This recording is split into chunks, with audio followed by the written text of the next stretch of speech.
Hello, welcome to White Birch Tarot and Astrology.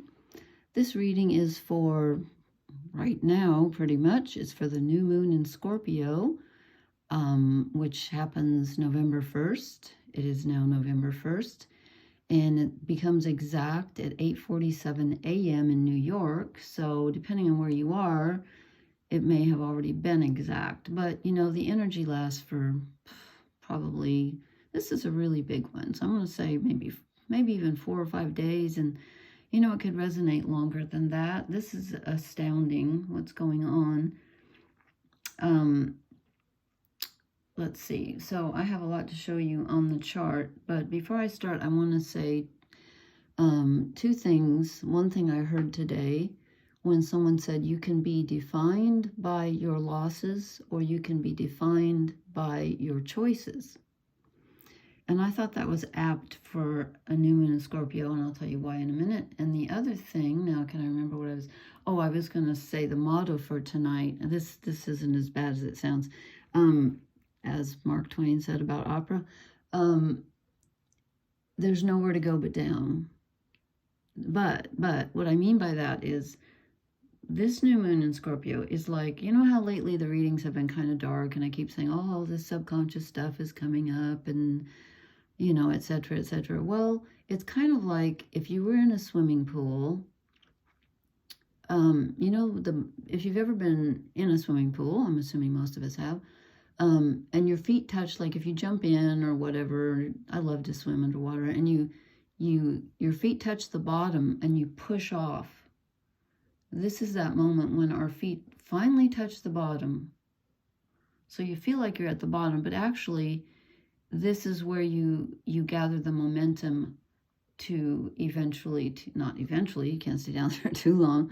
And I almost said if you're at the bottom of a lake, and I thought, no, that's probably too deep. Let's not go there. It's the moment you finally reach the pivotal point, you know, because this is a really deep full moon. Oh, sorry, new moon. So we have, let's see if I can point here. Gee, that's a skill. We have the sun and moon together, as we do. That's why we can't see the moon. And they are at 9 degrees of Scorpio. And they are actually, there's so many trines here. Trines are positive energy, 120 degrees. They are trining Saturn in Pisces. Water signs. So Scorpio is ruled by Pluto, okay, but its ancient ruler was Mars. So look what we have tonight. We have Pluto, the current ruler of Scorpio, opposite Mars, the ancient ruler. Let me see, how many degrees are we? Mars is at 29 and Pluto's at 29. Oh my God, it's exact. Yeah, that's what I thought. Okay. I mean, look at all the, do you see all the 120s? These are all trines. So if I turned this way, okay, can you see the kite? Okay, hold on. I'm going to turn it upside down, and I'm going to block out that part. Do you see the kite? That's a kite formation with Pluto at the very top and Mars at the very bottom. It just printed out this way because of the timing. It just gives it a different ascendant. But look at all the trines. 1, 2, 3, 4 trines. How many sextiles? 1, 2, 3, 4. Two opposites. As I said, Mars is opposite Pluto, and Uranus is opposite. No, I'm sorry. Venus is opposite Jupiter. She's in Sagittarius, so she's trying to be hopeful about the future. And Jupiter's retrograde, and I forgot to put the R's in again. Jupiter's retrograde in Gemini, which is communication. So there's a little bit of a feeling that some kind of communication you're waiting for isn't coming in. So this is a very emotional, deep, dark dive into the subconscious. I know that keeps happening a lot, but we do have some good trine energy between the sun and moon and Saturn in Pisces, which, you know, stabilizes it a little bit, even though Pisces is, you know, another water sign. And Scorpio is fixed water, okay? So when I see Mars, the ancient ruler of Scorpio, opposite Pluto, the traditional or the current ruler of Scorpio, opposite each other, I think about power struggles. And I also think about your personal will versus the cosmic will, if you will, not to keep using the word will, because in the end, they're the same thing, and they don't feel like it. So Pluto rules things over which we don't really have control. It's the personal subconscious, so there's something here to learn that we need to, something in us. Could be a sadness, a loss, could be just, anything that's emotional. And I just feel like it has to do with relationships because of the Venus opposite Jupiter, and also because Scorpio rules intimacy. So it rules sexual intimacy, it rules emotional intimacy, but it's fixed water, and it likes to be in control. All the fixed signs do. They're not comfortable with things changing quickly. They like to hold on, and they like to be in power. And I'm not saying necessarily power over others, although there can be that aspect. But they don't like to go with the flow exactly. But we're being asked to go with the flow because our personal will here in Cancer, where, Mars isn't that strong, although there's a very nurturing, protective quality to Mars when he's in Cancer, a very family-oriented energy. With Mars, our personal will being opposite Pluto, the god of the underworld, it's kind of like, there's a bit of a struggle going on, something that you need to face in your subconscious, and you need to act on it. It's almost like you need to decide, what do I really want to devote myself to? And I know devotion is usually Virgo, but Cancer is also, like I said, it's nurturing, it's the family, it's ruled by the moon, and it's, the mother energy, and Pluto's in Capricorn, the father energy. So there's a very parental kind of a back and forth here. Oh, wrong end. And I see it as kind of a struggle going on within us, and this could be reflected in the outer too, where you're struggling with a relationship. And it could, again, it's kind of a power struggle. And what you have to realize is that you can't control other people. We probably all know that. We try, but we can't. And there's a situation over which you have no control. And it might be making you feel a little sad. And again, with this, I just feel like with this Saturn trine here, I feel like it's going back, it's very karmic. And so is Neptune at the tail end of Pisces. It's very karmic, so it could be like some energy from a long time ago, something that hurt you a long time ago, or a loss, an old loss. And it could be being triggered by a new loss. And it could even be a karmic, like a family generational loss that you don't even understand. Scorpio is capable of holding a great deal of emotion, even negative emotion. And by that, I don't mean like hatred but just, sorrow. And Scorpio is very deep. It's like a deep well, and it can hold a lot being ruled by Pluto. So I'm not trying to make this sound terribly depressing, because it isn't. Because look at all the trines. We have a grand trine between Neptune, Mars, and Mercury. Okay, this is amazing. This is amazing. So this is your desires and your physical energy, your mental energy, and then your imagination. It's almost as if, whatever your mind and body can manifest your dreams almost. It's like you can really get in touch with, what do I really want? And again, it's like making a commitment. And wait till you see the cards I drew. It's like, this is important. It's not just something something small where you say, oh, I think I'll do this, or anything that you decide at this time. And I wouldn't make any huge decisions right now, but on an emotional level, something is going to be touched that that has to do with your willpower. What are you willing to do, and what do you desire? And again, that's going to be dictated in part by outer events, but again, the inner and the outer, I know it doesn't sound like they're the same, but they really are in a strange way. And again, if I haven't mentioned it a million times, if you want to read a book about the difference between free will and fate from an astrological and psychological viewpoint, read The Astrology of Fate by Liz Green, because it's astounding. Anyway, so this is a really deep new moon with a lot of emotion attached, and you might feel a little powerless for a few days, and that's okay. You're not, but because you're at the bottom of the pool, but you're getting ready to push off. So that's why it's so important to decide, what are you going to do when you, as you're going up, what direction do you want to go? You have to, this is a really good time to figure that out. And then again, there could be a little bit of butting heads too with someone in a relationship about communication, and you wanting more expansion than you're getting, and you want some luck. And right now you might not be feeling really lucky. But and Jupiter's retrograde, and I forgot to look, darn it. Do I have that written down somewhere? I had it written down. Oh, I'll have to put that in the comments. I forget when Jupiter goes direct. Let me look at this other piece of paper.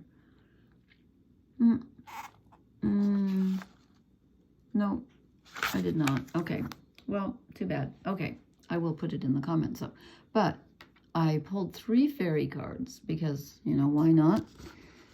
They seem to fit for tonight because really this is astounding energy. You might be feeling, I'm feeling wiped out. I always do on new moons, but this one's especially tiring, and I don't know why. It's very emotional too, although, well, today would have been my and my husband's wedding anniversary, so we have that. Oh, and it's Samhain, so happy Samhain. Last night was, well, tonight, I'm doing this at 3 a.m., so technically it's Samhain day, but earlier when it was night, it's still night, but you know what I mean, the clock says it's morning. It was trick-or-treating here in the U.S. We have Halloween, but this is Samhain, so I wanted to get married on Samhain, and we did. Anyway, he's no longer here, but I know he's somewhere. Anyway, okay, so I drew 3 fairy cards, and they're really interesting because the first one, you know what, I'm going to pull this up to number 1 because I think it focuses better. Okay, this is Brian and Wendy Frood, the Heart of the Fairy Oracle. We get the hope. And so, as I said, Jupiter's retrograde, and you might feel a little hopeless right now.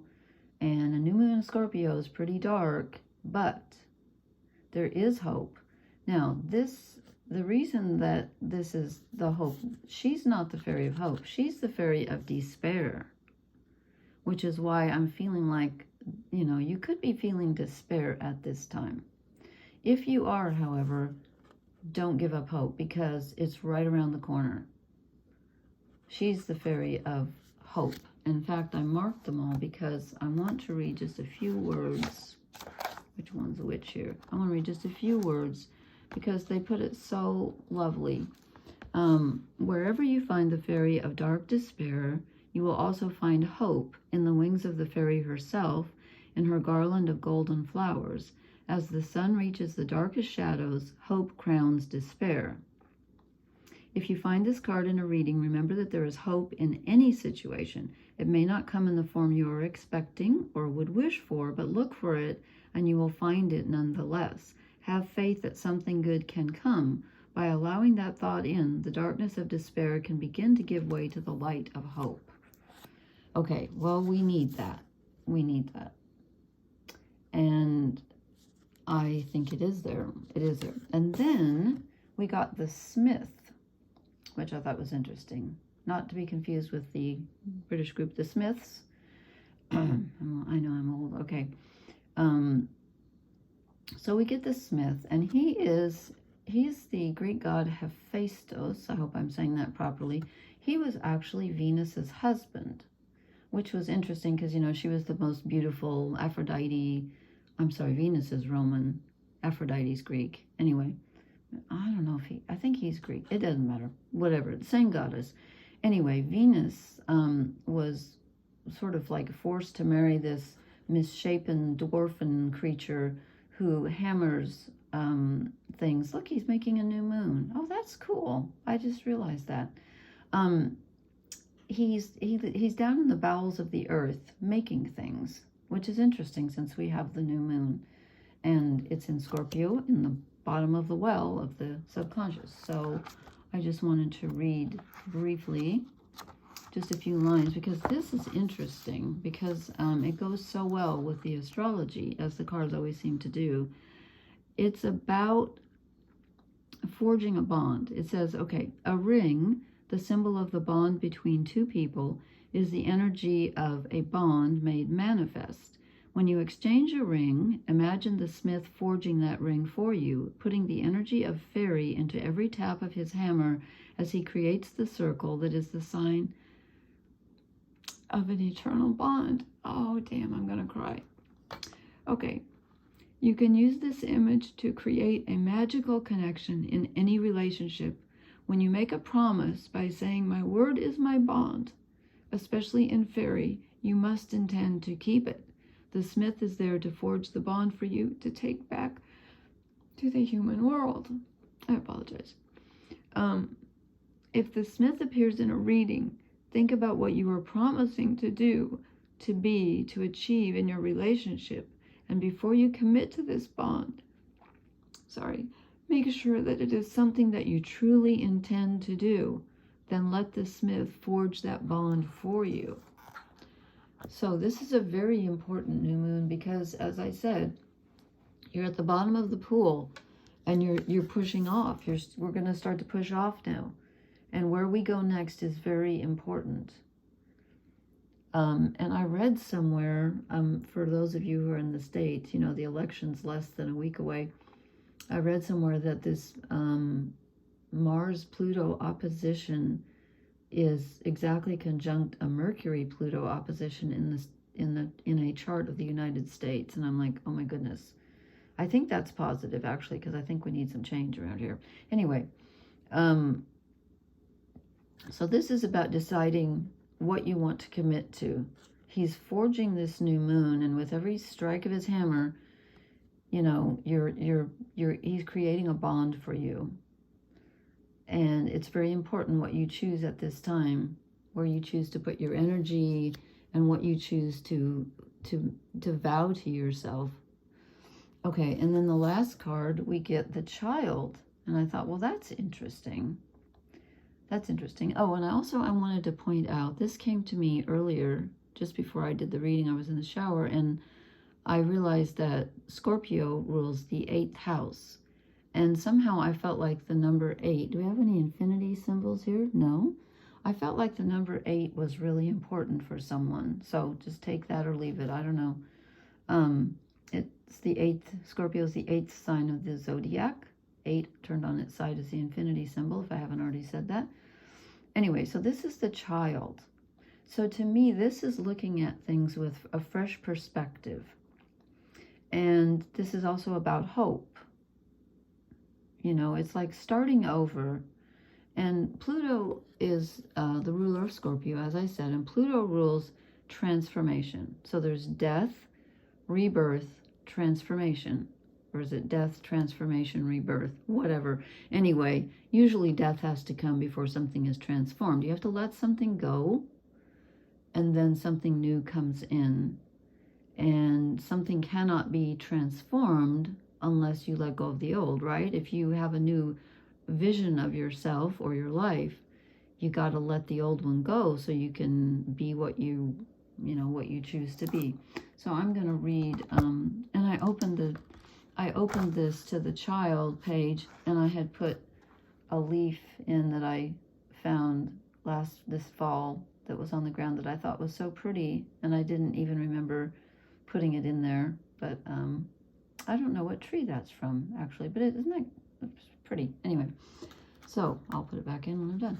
The child. So this is pure joy, sense of wonder, and without judgment. Okay, so let's see. What do I want to read here? A lot has been written about getting in touch with your inner child, but it isn't always as easy as it seems. To experience something without judgment is almost impossible for an adult. We have too much to compare it with, but we must try to do just that. Okay, look at the creature in the background as well. Okay, there's a face here. Okay, and why are we looking at that? That creature is looking at the little spark of light, just like the fairy child is. They share that experience. The spark is reflected in their eyes and echoed in the lights at the tips of the child's wings. In the distance, you can see another little light. Is it getting closer or leading you further in? What happens if you follow it? The child can fly. Imagine flying with her. Follow the light and see where it leads you. If the child is part of a larger spread, then try to imagine seeing the situation you are in as a child would see it. Don't analyze, just observe and see what happens. Okay, so we can't really analyze right now, but so here's the spark that the child's looking at with pure delight. The same sparks are at the tips of the wings. This is the adult self, I'm guessing, who's also seeing the spark. So we're supposed to look at things as a child would, with fresh eyes, a fresh perspective, a whole new way of looking at it. And this isn't really a spark, but this is a glowing being. So I see a lot of hope in this reading. And as the book pointed out, she's wearing the garland that's glowing. Her wings are glowing. She just doesn't see it at this time because she's too busy, thinking about something from the past or something dark or whatever. And that's okay. That's probably what we do when there's a new moon in Scorpio. But this is about forging new promises to yourself and maybe to others, making a vow. What do you want to commit yourself to at this time in your life? And whatever it is, make sure hope is involved. Don't say, oh, I can't do that. I'm too old, or I don't have enough, money. I don't have enough talent, whatever. Yes, you do. You can be realistic, but, with this Mars, where'd my thing go? With this Mars trining Neptune and Mercury, pretty much whatever you can think of and imagine, you can do. Maybe not today, but it's coming soon. So let's see, is there anything else? I don't think so. I don't need any oracle cards tonight because I think this spells it all out. So again, this is a very important new moon in Scorpio, 9 degrees, if I haven't already said that. And if you have any questions or comments, please leave them in the comment section. I love to read your comments. And I apologize to Capricorn, Aquarius, and Pisces. I was doing a sign by sign, and I've been so busy, but I will continue those. So anyway, happy Samhain, everybody, and I will talk to you later. Blessings. Good night.